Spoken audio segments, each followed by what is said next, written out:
Hello दोस्तों, कैसे हैं? आशा करता है आप सब ठीक ही होंगे। तो आज का कहानी है एक गरीब माँ की दिवाली के दुख भरी कहानी। तो गाइस, ये कहानी पूरा सुने और ये बहुत अच्छी कहानी है।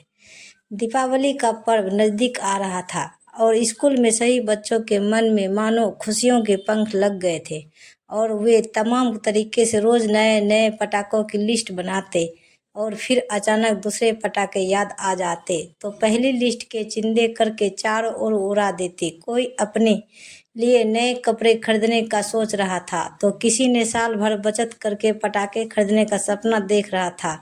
किसी किसी का तो ये हाल था कि दिन रात पटाखों के बारे में सोचते रहने के कारण उसे सपने में भी रंग बिरंगी फूल झाड़ियों और आतिशबाजियों दिखाई देती थी। आज सभी बच्चे बहुत खुश थे क्योंकि दिवाली की छुट्टियां शुरू होने जा रही थी। तभी प्रिंसिपल सर ने सभी बच्चों को हॉल में बुलवाया और दिवाली की शुभकामना देते हुए कहा, मैंने आज एक महत्वपूर्ण घोषणा करने के लिए तुम सबको यहाँ बुलवाया है।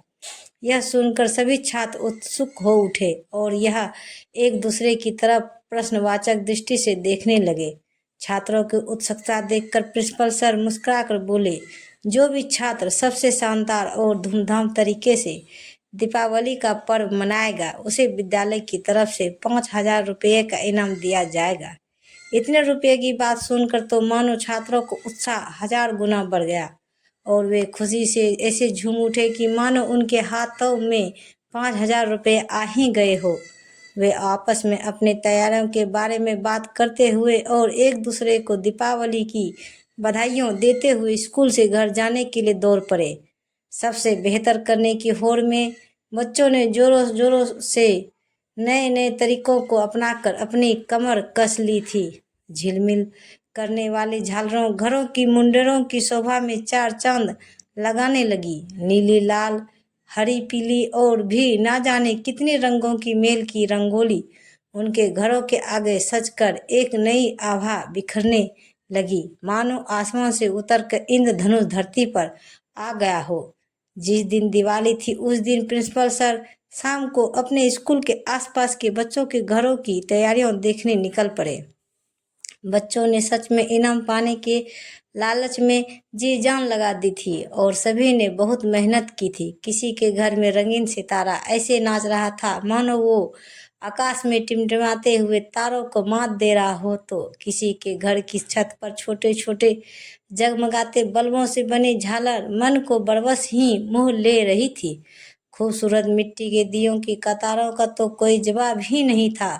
जिन घरों की सजावट उनको बहुत पसंद आ रही थी उन बच्चों के नाम वह एक लिस्ट सूची में लिखते जा रहे थे। तभी उनकी नज़र एक बहुत ही छोटे और साधारण से मकान पर पड़ी जिसमें रंग रोग तो दूर की बात, दरवाजे के बाहर एक दिया तक नहीं जल रहा था। उत्सुकतावश वह उस घर की ओर चल पड़े। पास जाने पर उन्होंने देखा कि कमरे के अंदर से दिए की मध्यम रोशनी का प्रकाश आ रहा था। खिड़की से झांकने पर उन्होंने देखा कि बिस्तर पर एक कमजोर सी औरत लेटी हुई थी और उसके बगल में एक लड़का खड़ा था। अचानक उन्हें ध्यान आया कि वह लड़का तो रोहन है, जिसने इस साल पूरे जिले में टॉप करके उनके विद्यालय का नाम रोशन कर दिया था। वह अंदर जाने ही वाले थे कि तभी वह औरत रोहन से बोली, बेटा उधर वाले आले में कुछ पैसा रखें तो जाकर अपने लिए कुछ मिठाई और पटाखा तो ले आ। सुबह से त्योहार के दिन भी मेरे पास भूखा प्यासा बैठा है। प्रिंसिपल सर ने सोचा जब रोहन पटाखे लेने निकलेगा तो वह भी उसे कुछ पैसे दे देंगे, पर तभी रोहन बोला, नहीं माँ, उन पैसों से मैं तुम्हारे लिए दवा और फल लाऊंगा ताकि तुम जल्दी से अच्छी हो जाओ। यह सुनकर उसकी माँ की आंखों से आंसू बह निकले और वह बोली, बेटा तुझे तो पटाखे बहुत पसंद है ना, इतने सारे पटाखों की आवाज़ आ रही है, क्या तेरा मन नहीं कर रहा है कि कम से कम तू एक फुलझड़ी ही जला ले। रोहन यह सुनकर अपने माँ के आंसू पोंछते हुए रुंधे गले से बोला, तुम जल्दी से अच्छी हो जाओ माँ, हम लोग अगले साल साथ साथ पटाखे फोड़ेंगे। उसकी माँ ने खींचकर उसे अपने गले से लगा लिया और फूट फूट कर रोने लगी। यह देखकर प्रिंसिपल सर सन्न रह गए। उस अंधेरे कमरे की रोशनी ने उनके मन में एक ऐसा उजाला भर दिया था जिसकी चमक के आगे सारे शहर की रोशनी फीकी पड़ गई थी। वह अंदर जाकर रोहन से बात करना चाहते थे, उसे सांत्वना देना चाहते थे, पर बार बार उनका गला भर आता था, इसलिए वह चुपचाप अपने आंसू पोंछते हुए वहां से चले गए। दूसरे दिन सभी बच्चे इनाम के पीछे जल्दी ही स्कूल पहुंच गए और प्रिंसिपल सर का इंतजार करने लगे। जैसे ही सर आए, बच्चे उत्साह से उनसे कूद कूद कर इनाम का पूछने लगे। प्रिंसिपल सर ने प्यार से बच्चों के सर पे हाथ फेरा और मंच पर जाकर माइक पकड़कर कहा, कल मैंने जो देखा और सुना वह मैं आप सबको बताना चाहता हूँ। और यह कहकर उन्होंने सभी बच्चों के घरों और मेहनत की तारीफ करते हुए जब रोहन के बारे में बताया तो उनके साथ साथ सभी बच्चे की आंखें नम हो गई।